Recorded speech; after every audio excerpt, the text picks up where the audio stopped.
आप सभी को प्रणाम। जय गुरुदेव। श्रीमद् भगवद गीता में आज सुनेंगे अध्याय 12।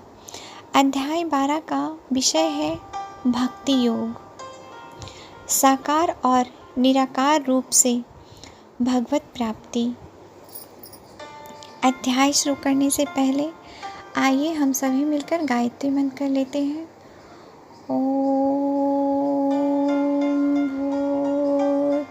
भुवः स्वः तत्सवितुर्वरेण्यं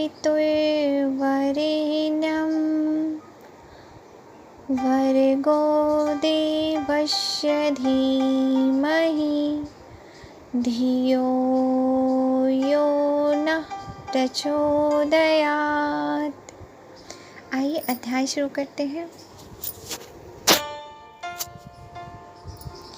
अर्जुन ने पूछा, हे भगवान, जो विधि आपने बताई है उसी विधि के अनुसार अनन्य भक्ति से आपकी शरण होकर आपके सगुण साकार रूप की निरंतर पूजा आराधना करते हैं। अन्य जो आपकी शरण न होकर अपने भरोसे आपके निर्गुण निराकार रूप की पूजा आराधना करते हैं, इन दोनों प्रकार के योगियों में किसे अधिक पूर्ण सिद्धि योग माना जाएगा, पूर्ण सिद्धि योगी माना जाएगा।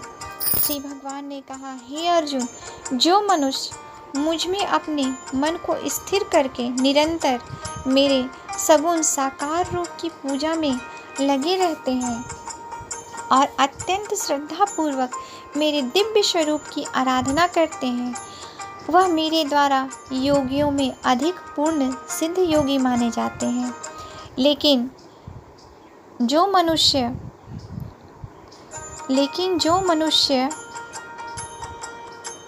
मन बुद्धि के चिंतन से परे परमात्मा के अविनाशी सर्वव्यापी अकल्पनीय निराकार अचल स्थित रूप की उपासना करते हैं, वह मनुष्य भी अपनी सभी इंद्रियों को वश में करके सभी परिस्थितियों में समान भाव से और सभी प्राणियों के हित में लगे रहकर मुझे ही प्राप्त होते हैं।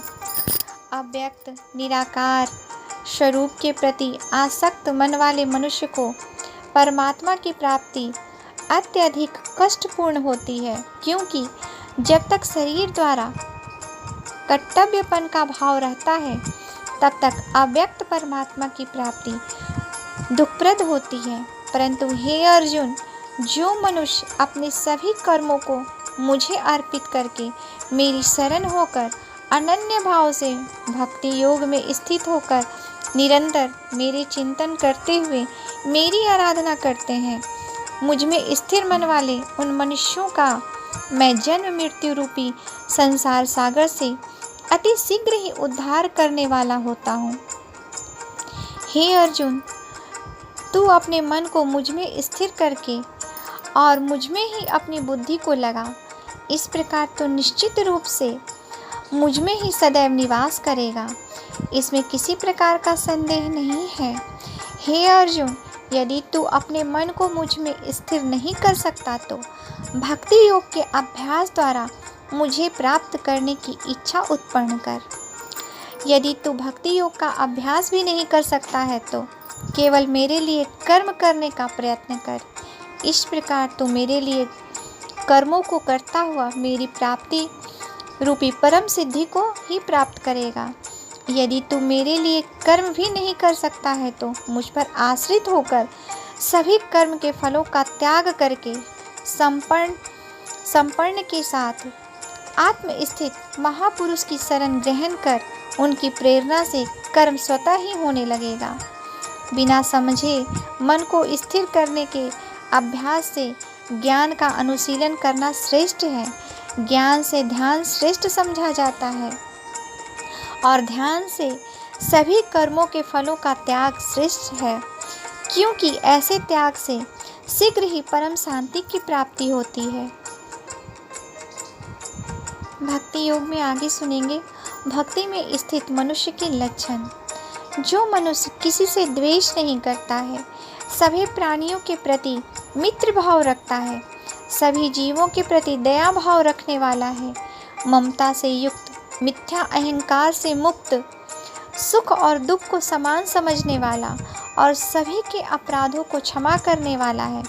जो मनुष्य निरंतर भक्ति भाव में स्थिर रहकर सदैव प्रसन्न रहता है, दृढ़ निश्चय के साथ मन सहित इंद्रियों को वश में किए रहता है और मन एवं बुद्धि को मुझे अर्पित किए हुए रहता है, ऐसा भक्त मुझे प्रिय होता है।